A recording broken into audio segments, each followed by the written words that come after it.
জানিয়েছে দেশটি পরীক্ষা চালাতে যাচ্ছে, আর এটা হতে পারে তেল আবিবের মাটিতেই। মধ্যপ্রাচ্যে উত্তেজনা এখন সর্বোচ্চ পর্যায়ে। ইরান জুড়ে সামরিক পর পরিস্থিতি এক নতুন মোড় নিয়েছে। আঞ্চলিক দ্বন্দ্ব এখন পরিণত হতে চলেছে এক বহুজাগতিক সংঘাতে, কারণ ইরানের পাশে থাকার ঘোষণা দিয়েছে 4টি পরমাণু শক্তিধর দেশ: রাশিয়া, চীন, পাকিস্তান এবং উত্তর কোরিয়া। নেতানিয়াহুর সর্বশেষ প্রতিক্রিয়ায় দেশটির সর্বোচ্চ নেতা আয়াতুল্লাহ খামেনি কঠোর প্রতিক্রিয়া জানান। তিনি বলেন, তেল আবিব ভয়ানক অপরাধ করেছে, এর পরিণতি তারা বুঝতে পারবে না। ইরান এই আক্রমণের উপযুক্ত জবাব দেবে।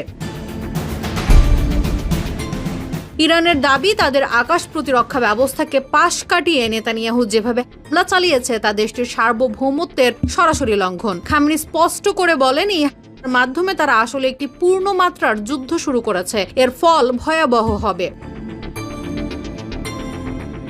এদিকে ইরানি বাহিনী দাবি করেছে আয়রন ডোম নামে পরিচিত তেল আবিবের আকাশ প্রতিরক্ষা ব্যবস্থা সম্পূর্ণভাবে ব্যর্থ হয়েছে। ইরানি তেল আবিবে অবস্থিত দেশটির প্রতিরক্ষা সদর দপ্তরে আঘাত হেনেছে বলেও দাবি করেছে তারা। এমন পরিস্থিতি ঘিরে গোটা বিশ্বে বাড়ছে উদ্বেগ। নিরাপত্তা বিশ্লেষকরা মনে করছেন, ইরানের প্রকাশ বা পরীক্ষা এখন সময়ের ব্যাপার মাত্র। বিশ্ব রাজনীতিতে এটি একটি নতুন সংকটের জন্ম দিতে পারে।